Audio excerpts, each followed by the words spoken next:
Welcome back to the deep dive. When you think about the really big shifts happening, two things probably jump out.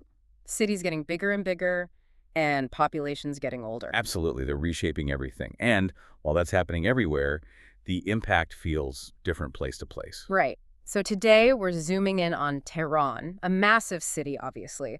But what's really striking there is how population aging isn't just, happening. It's actually speeding up faster than in the rest of Iran. That acceleration is key. It makes it urgent. Exactly.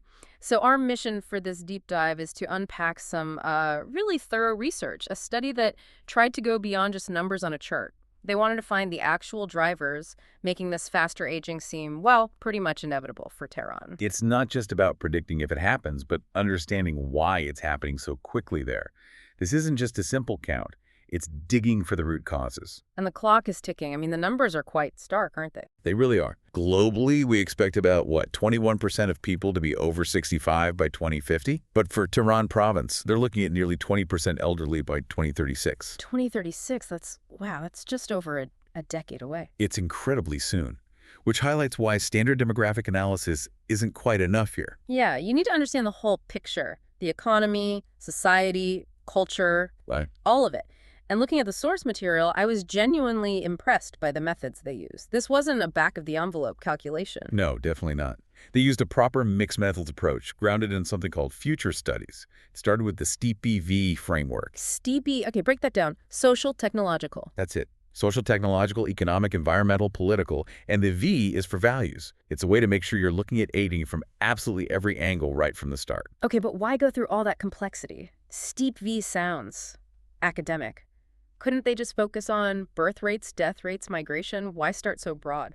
Well, because the simple stuff often misses the hidden connections. If you only look at birth rates, you miss why they're changing. Is it economic pressure? Is it changing values about family? STEEPV forces you to consider how, say, a shift in values like more individualism might interact with the economic situation, which then impacts birth rates. It stops you from looking at factors in isolation. You get the whole web. Right, avoids tunnel vision. Okay, so STEEPV gives them this massive, maybe slightly overwhelming list of potential factors. How did they refine that? You can't really analyze 100 different things effectively. Good point. They use the Delphi method next. Have you come across that? Vaguely. It's about getting experts to agree on something, isn't it? Anonymously. Exactly. They had a panel of experts review the initial list, provide feedback, rank the factors, all anonymously over a couple of rounds. They kept refining it until they reached a strong consensus on the 36 most critical variables affecting aging in Tehran. 36. Still sounds like quite a few variables to juggle. So this is where the MICMAC analysis you mentioned comes in. Precisely. MICMAC is the real powerhouse here for understanding the structure. It stands for a rather long French name, but basically means cross-impact matrix analysis. Cross-impact, so how things influence each other. Yes. It maps those 36 variables based on two things: how much influence they have on other variables in the system, and how much dependency they have, meaning how much they are influenced by other variables. Okay, so high influence, low dependency means it's a primary cause, right? Like the wind pushing a boat, as you said earlier. That's a perfect analogy. The wind, high influence, low dependency, is a driver. The water splashing into the boat, high dependency, low influence, is mostly a consequence. MICMAC lets you see which variables are the wind and which are just getting splashed. It helps identify the true drivers. That's incredibly useful. Okay, let's get into the results. What did MICMAC find?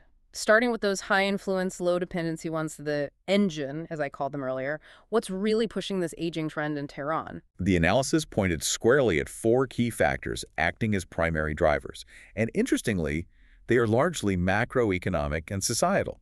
They found economic stagnation or outright recession, globalization's effects, the rise of modern values, and critically, people's purchasing power. Economic stagnation, globalization, modern values, purchasing power. 3 out of 4 are strongly economic. That's right. These are the big underlying forces putting pressure on the whole system. It must be incredibly challenging for city-level policymakers then, because things like recession or the impacts of globalization, those aren't things you can easily fix with the local ordinance, are they? That's one of the core takeaways, really. These primary drivers are deeply tied to national and even global economic conditions. A city government has limited direct control over a nationwide recession or global trade patterns affecting purchasing power.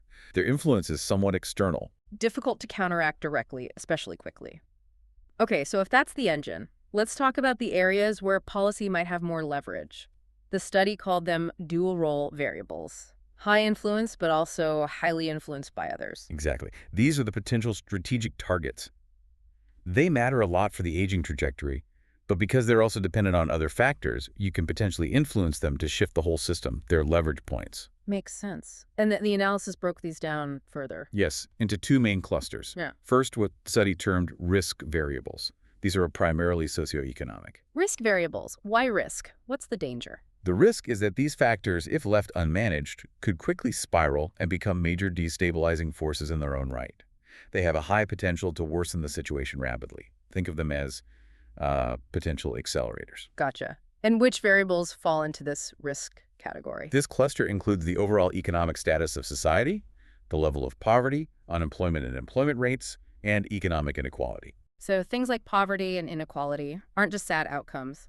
The study identifies them as potentially unstable factors that could actively speed up the aging process, maybe by influencing decisions about families or migration. That seems to be the implication. They're not passive. They can become active drivers if conditions worsen. Then there's the second cluster of these dual role variables, the target variables. Okay, target variables. Sounds more like things you can aim policy at. Right, these are more sociocultural. They're still deeply connected to aging, but perhaps a bit more amenable to specific, localized interventions, cultural programs, social policies, that sort of thing.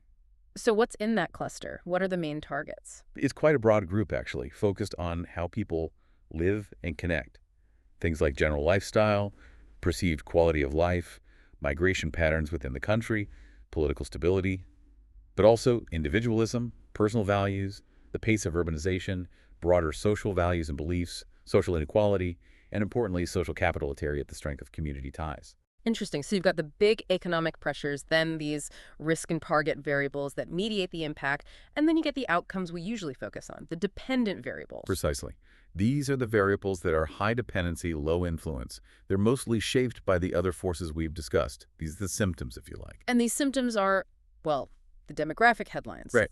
Exactly. Falling fertility rates, more people living alone in single-person households, the average age of marriage going up, divorce rates, mortality rates, plus social factors like marginalization, maybe weaker family orientation, emigration trends, internal migration shifts, all largely downstream effects. The study was quite clear, though, about what ultimately sits at the root, wasn't it?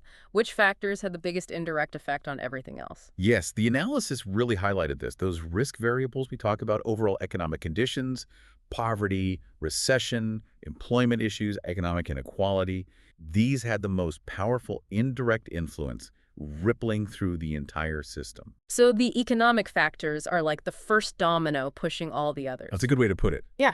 They set the chain reaction in motion across the demographic and social landscape. Which leads to a really critical point, maybe a tough one for policymakers. If the most visible problems are things like low birth rates or later marriages, the obvious instinct is, well, let's create programs to encourage births or earlier marriage, right? Target those dependent variables directly. Right, the direct approach. But the study suggests that might not work as intended. Why not? What's the barrier? It comes down to one of the drivers we identified earlier, modern values. The research found that attempts to directly reverse some key demographic trends, like pushing for higher fertility or earlier marriage, would likely run into significant resistance. Resistance because of? Because of deeply embedded individualistic values and evolving lifestyles, especially in a major urban center like Tehran. People have adapted. Education, careers, personal choices are highly valued now. These cultural shifts, fueled by globalization and city life, are quite resilient. They act almost like a buffer against policies trying to promote, say, a return to larger, more traditional family structures. So you're not just fighting economic trends, you're potentially fighting strongly held cultural values, too. Values that the study itself identified as a core driver. Wow. It's a really important insight. You're pushing against the grain of how many people want to live their lives now. Given all that the strong economic drivers, these resistant cultural values, the study's main conclusion feels quite stark. It is. The conclusion is that, given the current landscape, the acceleration of aging in Tehran isn't really reversible in the short term. It's described as an inevitable and pressing reality. Okay, so this is the so what moment. If you can't easily reverse the trend, what do you do? Where should the focus be? The focus has to pivot away from reversal towards preparation and management, proactive adaptation. Policymakers need to make aging a top-tier priority, integrating responses across different sectors. Let's talk specifics. The study mentioned active aging. What does that mean in practical terms? More than just fitness classes, I assume. Oh, much more. Active aging is about maintaining health, ensuring quality of life, and enabling continued economic and social participation. So yes, good preventative health care for older adults is key. But it also means things like flexible work options for seniors, support for home-based businesses they might run. Keeping them engaged, connected, contributing, not just dependent. Exactly. Preventing isolation and dependency.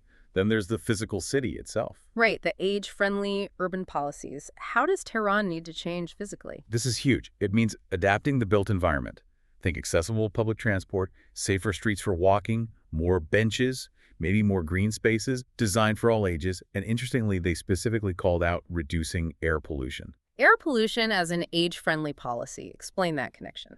Well, poor air quality hits older people harder, affecting their health and their ability or even willingness to go outside and be active. So tackling pollution isn't just environmental. It's a direct investment in the health and mobility of an aging population. That makes perfect sense. What else? Any other key recommendations? Expanding insurance coverage and strengthening retirement systems are crucial for financial security, and developing specialized social services tailored to the needs of a much larger elderly cohort. The goal is a system that sees nearly 1 in 5 people being elderly and supports them as active, valued citizens.